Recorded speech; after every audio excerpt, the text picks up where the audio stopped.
On Thanksgiving Day, my mother said, "Your brother just bought a beautiful house.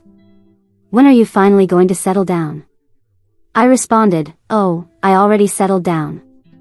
I just didn't invite anyone who doubts me." Her face turned red as everyone turned to look. To give some context, since I was born, basically my whole life has been about watching my family worship the ground my older brother walks on. Let's call him Ethan, 33, male. I'm not exaggerating. Since we were kids, it was always Ethan made the football team or Ethan got straight A's again. Meanwhile, I placed second in a state science competition, and my mother said, "That's nice, honey. Did you see what your brother did?" Even though our father left when I was 4 and Ethan was 9, I think my mother transferred all her hopes and expectations onto Ethan.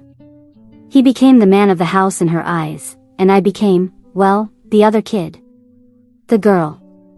An afterthought.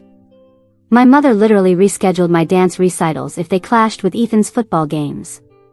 She missed my high school graduation because Ethan had a job interview that day, and she wanted to support him by driving there and waiting outside. I'm not making this up. As we grew older, it only got worse. Ethan went to college, Mom helped pay, even with his mediocre grades, while I had to take out loans and work 2 jobs because, in her words, girls don't need as much help. When he graduated and got an entry-level job, Mom threw a huge party and invited the whole family. When I graduated with honors, I got a card. My cousin, let's call her Nora, was the only one who noticed how messed up all of this was. She used to come over to my house after Ethan's big celebration dinners and just sit with me while I tried not to cry. "Your mom doesn't know what she's missing," she would say. But that didn't help much when I was watching my entire family act like Ethan had just won a Nobel Prize for getting a C- and landing a job at his friend's dad's company. I moved out at 22 and basically stopped sharing anything important with my family. What was the point? Mom would twist everything to somehow make it about Ethan. I'd say, "I got a promotion," and she'd go, "That's great. Ethan is also thinking of applying for a new position." I'd say, "I went on a cool trip," and she'd reply, "Oh, Ethan's been so busy at work he hasn't had time for a vacation in months. Poor thing." So I just stopped. I showed up on holidays, answered their shallow questions with vague replies, and changed the subject. Meanwhile, I was killing it at my tech job, earning promotion after promotion, investing wisely, and building a life that made me happy. I'd always been good with computers, though no one in my family ever noticed or cared. In high school, I taught myself how to code while Ethan was, in my mother's words, being social. I started college as a computer science major and, despite working 2 jobs to pay for it, still graduated top of my class. I was hired by a startup shortly after college. The salary wasn't great at first, but I received stock options as part of my compensation package. I lived extremely frugally, had 3 roommates in a tiny apartment, packed lunch every day, rarely went out. Every extra cent I had went towards student loans or investing. My mother would call occasionally, but our conversations always followed the same pattern. "How are you, sweetie?" "I'm fine, work is going well." "That's nice. Did I tell you about Ethan's new promotion?" And then we'd spend the next 45 minutes talking about Ethan. It was like clockwork. There was one Thanksgiving about 3 years ago that really sticks in my mind. I had just been promoted to team lead at work, my first managerial position. I was really proud of myself, especially because I was the youngest team lead in the company's history. I went to my mother's house for dinner actually excited for once, because I thought maybe, just maybe, this would be something she'd be proud of. Ethan was there with his girlfriend at the time, not Vanessa, some other girl whose name I can't even remember now. During dinner, my mother asked the usual question, "So how's everything going, Jade?" And I decided to really tell her. "Actually, I was promoted to team lead last week," I said, trying not to sound too eager. "I'm managing a team of 6 developers now." My mother nodded distractedly. "That's nice, dear. Ethan, tell everyone about that client you landed." And just like that, the conversation shifted to Ethan's job selling insurance, or whatever it was he was doing at the time. I just sat there, picking at my turkey, while everyone was amazed at how Ethan had convinced some local businessmen to switch insurance providers. Nora, who was sitting beside me, squeezed my hand under the table. She knew. She always knew. After dinner, I was helping with the dishes when Aunt Debbie cornered me in the kitchen. "So, Jade, any special man in your life?" I shook my head. "Not at the moment. I'm pretty focused on my career right now." She clicked her tongue and leaned in like she was about to share some deep wisdom. "Don't wait too long, honey. Men don't like women who are too focused on their careers. Look at your brother, he already has a girlfriend and he's not even established in his career yet." I just smiled and scrubbed the gravy boat harder. There was no point trying to explain to her that I wasn't interested in the kind of guys who'd be intimidated by my ambition. That night as I was leaving, my mother hugged me at the door. "It was good to see you, honey. You should come by more often." "I'm pretty busy with work," I said. "Especially now with the promotion and everything." My mother's expression went blank for a second. Then she smiled. "Oh, yes, your little promotion. That's wonderful, dear. Maybe someday you'll be as successful as your brother." I don't even think she realized how that sounded. To her, it was just a fact of life that Ethan was successful and I wasn't, regardless of the actual reality. I drove home that night and decided I was done seeking her approval. Done waiting for recognition. Done preparing myself for disappointment. From that moment on, I lived my life for me, and only for me. And you know what? Things started going really well once I stopped caring what they thought. The startup I worked for took off, back-to-back funding rounds, a growing user base, and a promotion to director of development. As my team kept expanding, I was working crazy hours but loving every second of it. Meanwhile, Ethan was bouncing from job to job, insurance, real estate, some vague marketing position, never staying in one place for more than a year. But according to my mother, every switch was a bold career move and proof that he was just too talented to be tied down. Last summer, my mom invited the whole family to a barbecue to celebrate Ethan's big news. I almost didn't go, but Nora begged me to come for moral support. She hates these family gatherings as much as I do.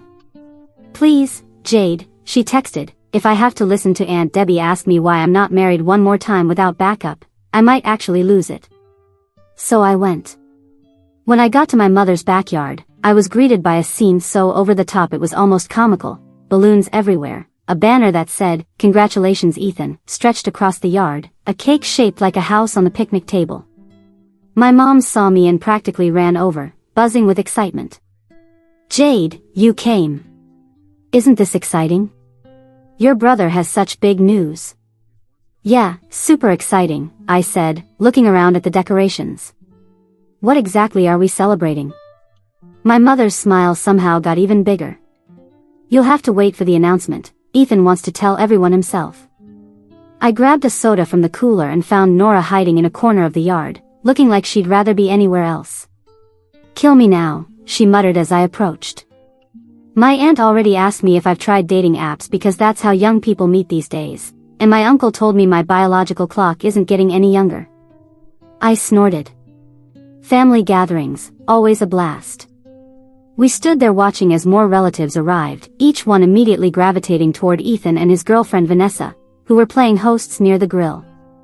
Ethan wore that smug smile I've known my whole life, the one that says he thinks he's better than everyone else in the room. Finally, after everyone had arrived, my mother tapped her glass with a fork to get everyone's attention. "Everyone, I'm so proud to announce that Ethan has been pre-approved for a mortgage.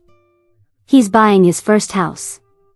The crowd reacted like he had discovered how to buy property without selling a kidney.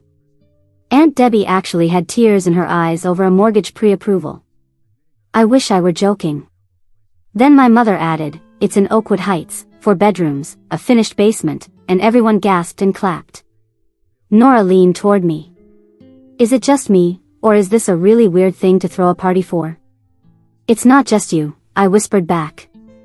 My Uncle Rick spotted me at the edge of the yard and walked over. "So, hotshot, still renting that little apartment downtown?" I just smiled and said, "Yeah, still there." He laughed and patted my shoulder. "Well, maybe someday you'll get to where your brother is. Not everyone can be successful right from the start."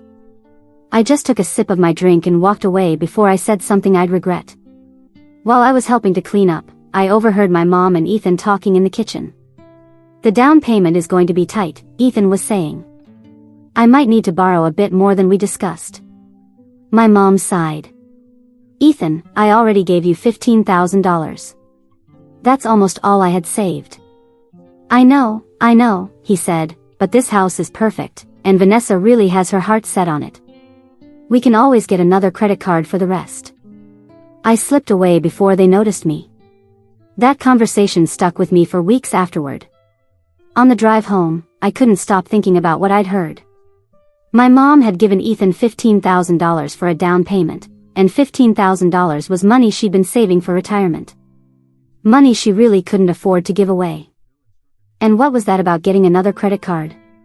Something in the way he said it made me think it wasn't the first, or even the second. Meanwhile, my mom never offered me a cent when I moved into my apartment. In fact, she seemed annoyed when I asked if I could temporarily store a few boxes in her garage until I got settled. The more I thought about it, the angrier I became. Not just because of the obvious favoritism, that wasn't anything new, but because of how Ethan seemed to be taking advantage of our mom. She wasn't wealthy by any means. She worked as an administrative assistant at a local dental office. She still lived in the same modest house we grew up in and drove a 10-year-old car.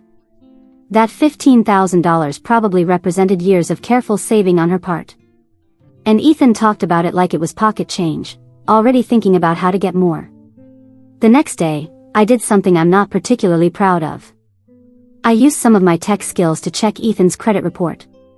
Not exactly legal or ethical, but I was worried about my mom and wanted to know just how bad Ethan's financial situation was. What I found shocked me. Ethan had 5 credit cards, all nearly maxed out. His credit score was terrible. He had multiple late payments on his car loan and had recently applied for several new lines of credit, most of which had been denied. In short, he was a financial mess. And he was about to take on a mortgage. I thought about warning my mom, but I knew she wouldn't listen. In her eyes, Ethan could do no wrong, and I was just being jealous or petty or whatever else she had convinced herself was wrong with me. So I kept what I knew to myself, but I started checking in on her more often. Just casual calls to see how she was doing. She rarely had much to say to me, always steering the conversation back to Ethan and his amazing new house. But what she, and the rest of my family, didn't know was that I had been thriving at my job for years.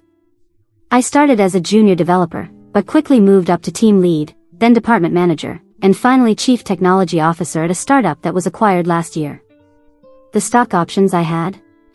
Yeah, they ended up being worth a ridiculous amount of money after the acquisition. I had also been investing since I was 23, buying cryptocurrency before it exploded, and putting money into stocks that skyrocketed during the pandemic. I didn't flaunt my success or my money. I still lived in my downtown apartment. I still drove my plain but reliable car. I still brought lunch to work most days. But I had a solid cushion of savings and investments that was growing month by month. About 8 months ago, I came across this incredible house.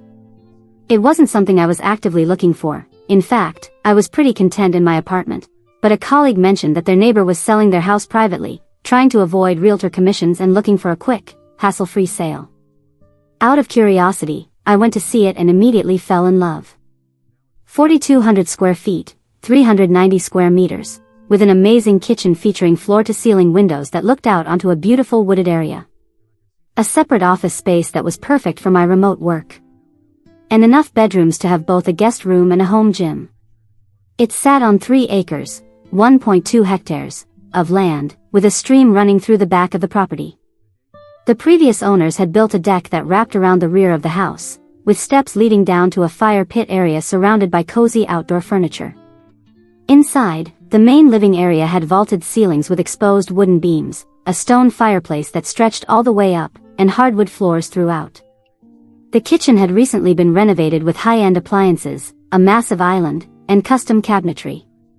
The master suite was on the main floor, with a bathroom that included a soaking tub positioned under a window that looked out into the woods. Upstairs, there were 3 more bedrooms and 2 additional bathrooms. It wasn't cheap by any means, but I had the money. I actually had the money. Not just pre-approved for a mortgage, I had the money. So I made an offer, paid in cash, and moved in 2 months later. On the first night in my new home, I sat out on the deck, looking at the trees and listening to the sound of the stream, and I felt an overwhelming sense of peace. This was mine. I had done it all on my own, with no help from anyone. Did I tell my family? No. Not a word. Whenever they asked how I was doing, I just said, same as always, and changed the subject. My mom never pressed for details, never cared enough to ask follow-up questions about my life. Nora was the only one who knew. She helped me move in and nearly cried when she saw the place. "Jade, this is incredible," she said, spinning around in my new kitchen. "I can't believe you did all this on your own." "Believe it," I said with a smile. "Wait until you see the back deck." She followed me outside and gasped at the view. "Your family is going to lose their minds when they see this." I shrugged. "They won't see it. I'm not going to tell them." Nora looked at me like I was crazy. "What? Why?" This would shut them up once and for all about Ethan being the successful one. "Exactly," I said. "I'm tired of trying to prove my worth to them. I don't need their validation anymore." She nodded slowly. "I get it. But girl, I'd love to see their faces if they knew." "Maybe someday," I said. "But not today." Over the next few months, I settled into my new home and continued living my life exactly the way I wanted. I set up my home office, joined a local hiking group, planted a garden, and even adopted a rescue dog, a scruffy mutt. I named him Oscar, and he quickly became my best friend. I was happy. Truly, genuinely happy. And I didn't need my family's approval to feel that way. When Thanksgiving rolled around this year, my mother sent a message to the family group chat. "Ethan and Vanessa's house is finally ready. They've moved in and are hosting Thanksgiving this year. I can't wait for everyone to see their beautiful home." I almost didn't go. But then I thought about the fact that I hadn't seen my family in months, and something in me just snapped. I decided it was finally time to stop hiding my success. On the morning of Thanksgiving, I took Oscar on a long walk around my property, thinking about what I was about to do. Part of me wondered if I should just let it go, keep my success to myself, avoid the drama. But another part of me, a stronger part, was tired of being ignored. Tired of watching Ethan get praise for things I had done better. Tired of my mother's constant disappointment in me. "What do you think, Oscar?" I asked as we made our way back home. "Should I finally stand up for myself?" He wagged his tail and barked once, which I took as a yes. I left Oscar with plenty of food and toys, then got dressed in a simple but elegant outfit, dark jeans, a soft cashmere sweater, and a pair of boots I had splurged on after the acquisition. Nothing flashy, but definitely a step up from the Walmart clothes I used to wear to family gatherings. I arrived at Ethan's new house in my usual car. I never upgraded it, even though I could afford to. I never saw the point in flashy things. It was a nice house, I had to admit, standard new construction in one of those neighborhoods where every house looks the same. As I approached the front door, I could hear voices and laughter inside. I took a deep breath, reminded myself that I had nothing to prove to these people, and rang the doorbell. Vanessa answered, wearing an apron that said, "Hostess with the mostest," across the front. "Jade! You came," she exclaimed, pulling me in for an awkward hug. We'd maybe met 3 times before today, but sure, the hugs were happening. "Thanks for having me," I said, handing over a gift box filled with gourmet teas and artisanal honey sticks. I had found them during a weekend trip to a mountain market, subtle luxury without trying too hard. "Oh, thanks," Vanessa said, glancing at the tag without really looking at it. "Come in, everyone's already inside."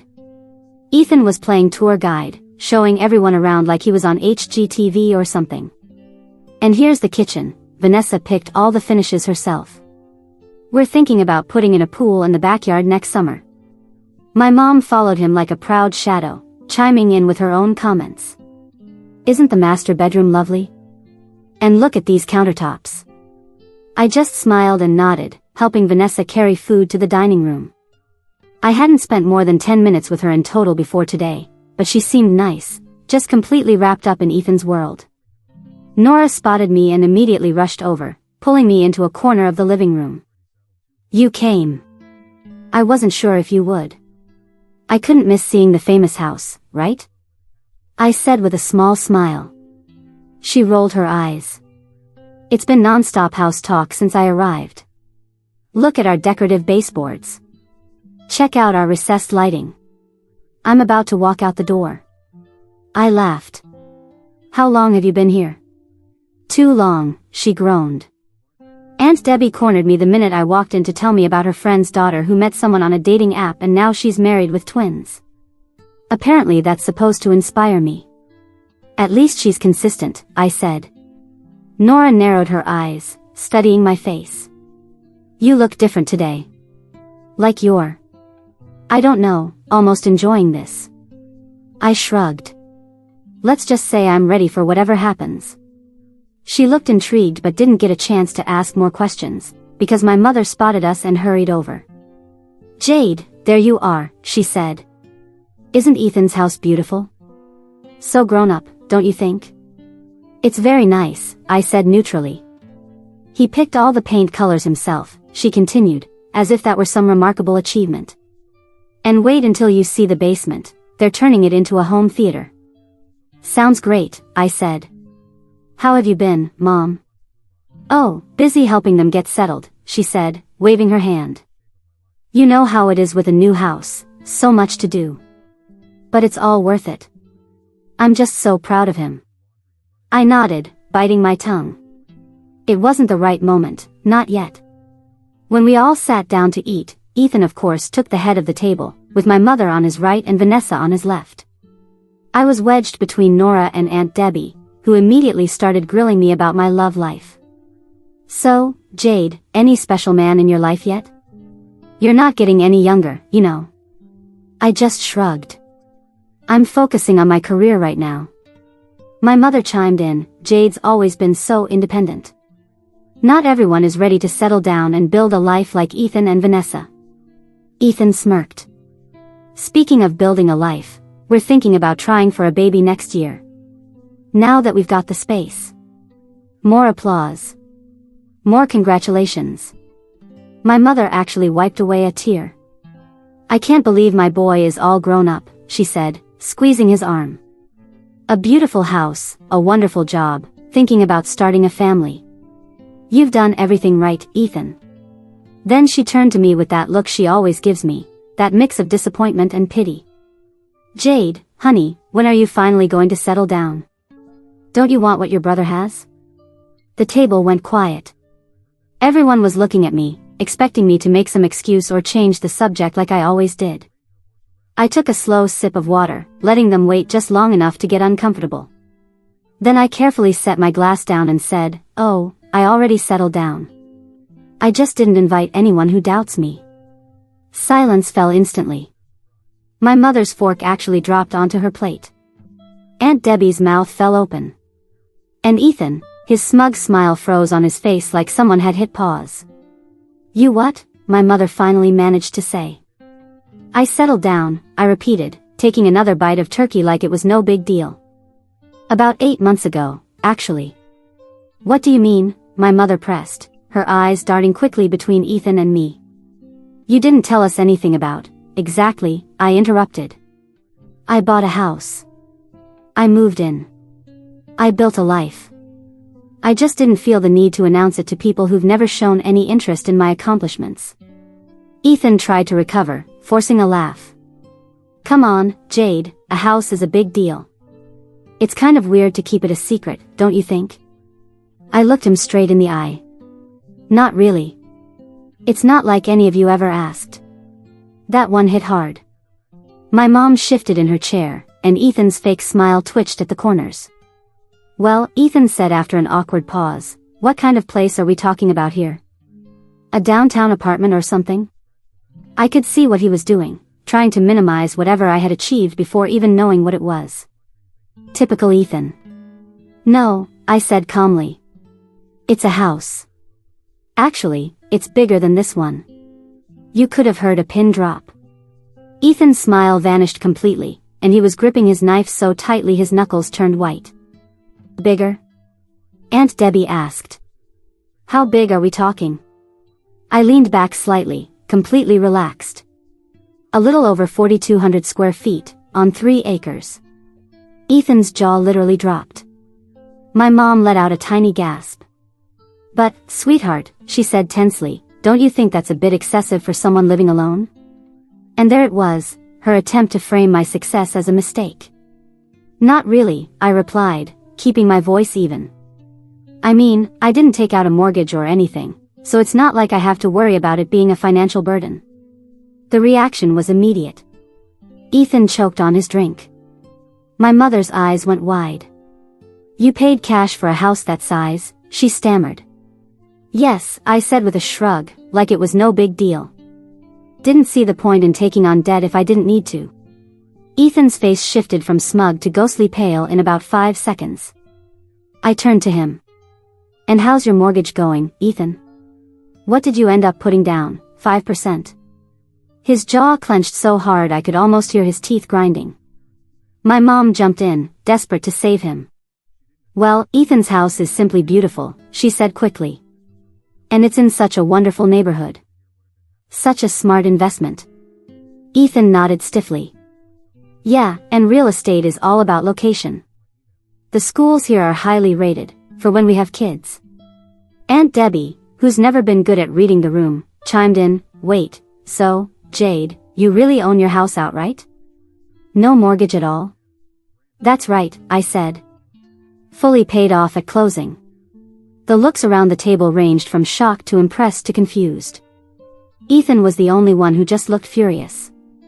You know, I said, it's funny how much people assume about you when they don't bother to ask. My mom tried to lighten the mood with a laugh.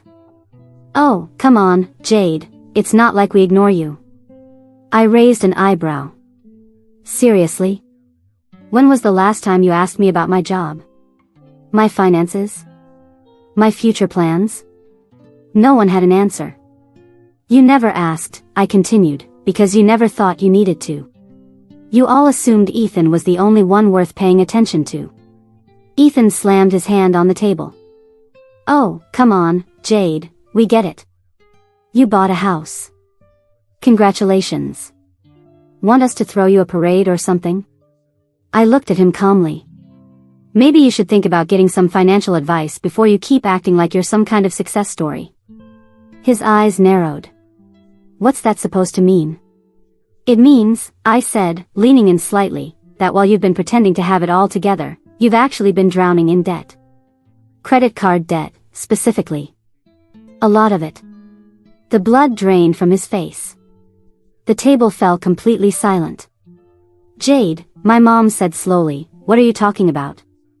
I kept my eyes on Ethan. Did you tell her, Ethan? Did you tell Mom that you're barely keeping up with your mortgage payments? That you maxed out 3 credit cards just to furnish this place? That you've been borrowing money from everyone you know for your down payment? His face turned red, and he looked furious. You don't know what you're talking about. Don't I? I asked. I work in fintech, Ethan. Information is kind of my thing. Your credit score is in the 500s. You've got over $200,000 in debt, outside your mortgage. You're one missed payment away from disaster. My mom turned to him, her face pale. Ethan, is this true? For the first time in his life, Ethan had nothing to say. How much did you borrow from Mom? I asked, though I already knew the answer. Was it just the $15,000 I overheard, or was there more after that? My mom's head snapped toward me. How? I overheard it at the barbecue, I said. The one celebrating your mortgage pre-approval, you know, the event that got a bigger celebration than my college graduation. My mom had the decency to look embarrassed. Ethan looked like he was about to explode. You had no right, yes, no right, to dig into my finances. And you had no right to take advantage of Mom, I shot back.